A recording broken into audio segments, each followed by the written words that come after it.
What's up, everybody? Appreciate you guys tuning in. So if you're not familiar, over the past, I guess, couple of weeks, we've been doing a series basically of me trying to find the broadhead that I'm going to use this year for deer season. The 2024 head hunt. We've tested mechanicals, we've tested a couple of fixed blades, but there's one type of broadhead we've not tested. And actually, to be completely honest with you, I've never even shot a single bevel.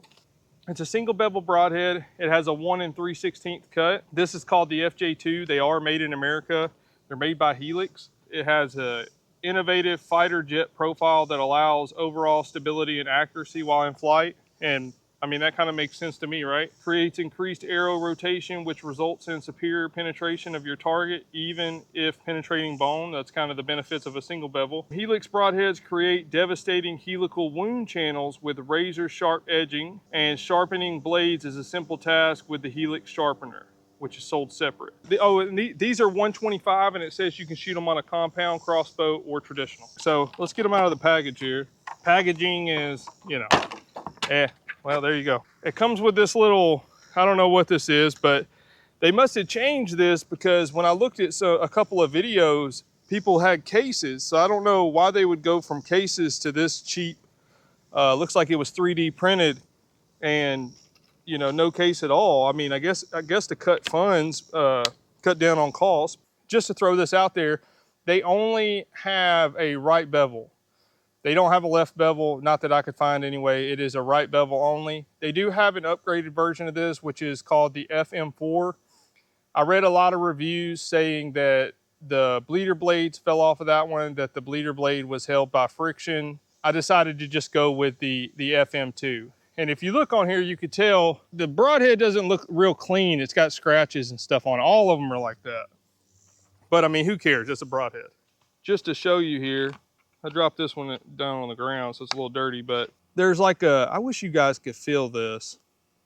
This is definitely sharper than the creature, but it's not razor sharp or nothing. You know what I mean? It's just not razor sharp.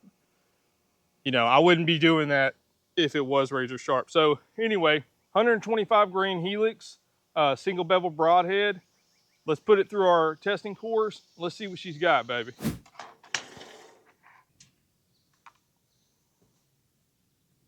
123.8, 124.6,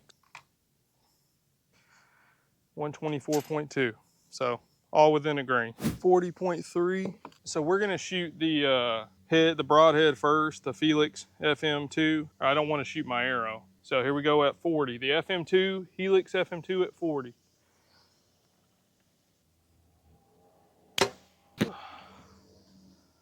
I wasn't ready for that one to break, but one thing I noticed is when it left the bow, since I'm shooting a heavier arrow, it slows it down a lot, so I can see. It definitely does seem like the bevel for sure it directs the arrow better than something like a mechanical, in my opinion.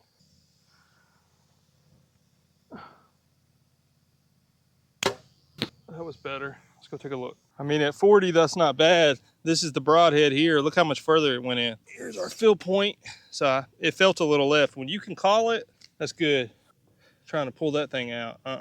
Well, it flew good, man. One of the big benefits of a single bevel is supposed to help steer your arrow.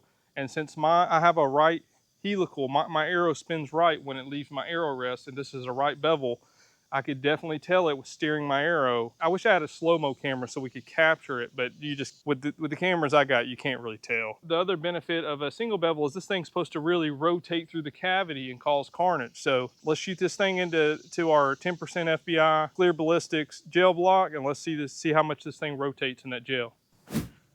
Put our face on here so we got something to aim at. All right, I cannot wait to shoot this thing. This is my favorite part right here, boy. Here we go. We're at about 10 yards. Helix FM2 into ballistics gel. Here we go.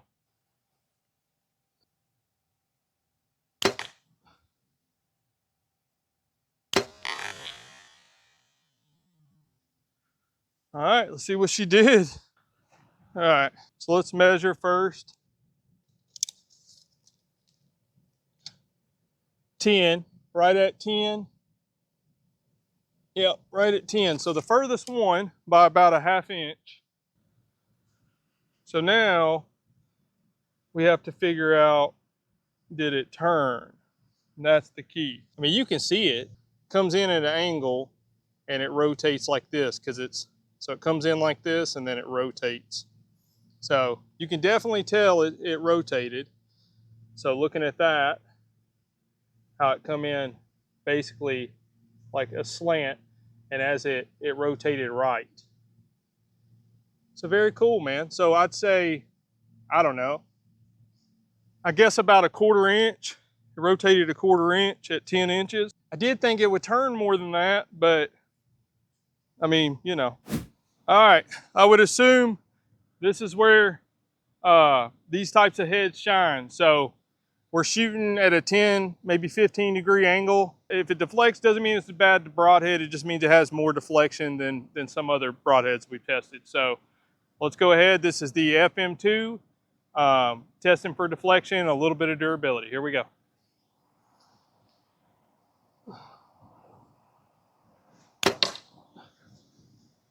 No problem. I mean, God dog, man. Son, no problem. That's a dead turkey, boy. To be honest, I shot it at a little bit more of an angle just because I was just curious, you know? No problem at all. Zero chatter. Whew, this thing is a tank. Got to give it that. Whatever they're doing to the metal or whatever kind of metal, I think this is stainless steel. Arrow held up good too. Look how it went in. I mean, dude, that is about as flat as you can get with a piece of wood. Look how it came out right here. That's crazy. That's the Nuri. That joker just completely destroyed the wood. There is zero chatter on this blade that I can see. I mean, this thing is just disgusting as far as there's no issues here. I don't see any chatter. Let's test this thing for durability through a couple sheets of metal. We're standing pretty close. It's got to go through 2 sheets of metal here. This is the Helix FM2. So far through wood, no issues. We'll see how it does through metal.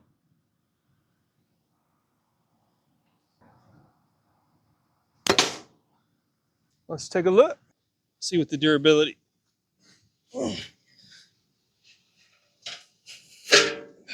Probably should have just pushed that through, but too late now.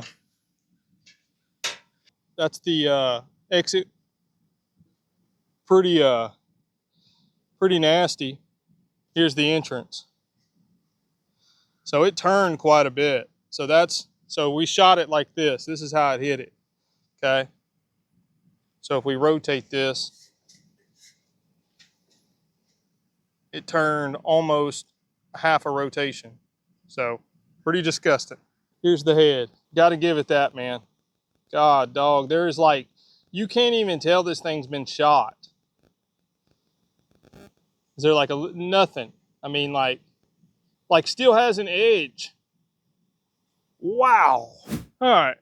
I have to admit, I wasn't super excited about trying this broadhead once I got it. Once it came in and I took one out of the pack and just kind of felt it, it left a lot to be desired whenever I first looked at it. The way it looks online and the way, I guess, I don't know what I had in my head, but I just expected it to look, I expected it to look a little more beefy.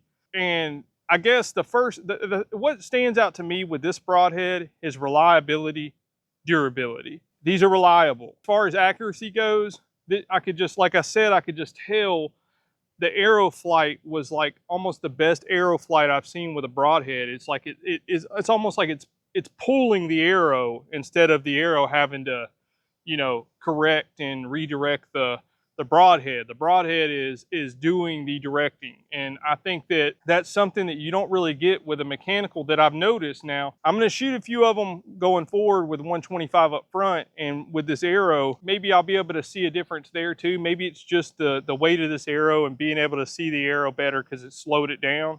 But it definitely surprised me on the arrow flight test. You know, it definitely surprised me shooting out to 40. I thought this thing was going to be all over the place, but it wasn't. And I just can't get over the durability, man. Shooting it through that metal and not having a mark on it. I mean, I don't think it has a mark on it. I mean, I think these marks are from where it came from the factory. You know, at the beginning of the video, I think I said one of the things I noticed when I pulled these out of the pack was they had marks and scratchings all over them. I don't see anything additional on this head. If you want a broadhead that's reliable and durable, and I see why they say that, you know, a single bevel with, you know, like this big hunk of metal is going to be bone breaking. This has definitely got a better chance of breaking bone than one of those mechanicals. I mean, these make a mechanical look flimsy.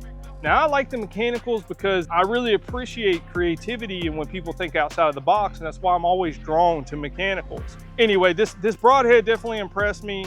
I guess on as far as price goes, if you look at iron wheels and day 6s and broadheads like that, those are 100 to 150 bucks.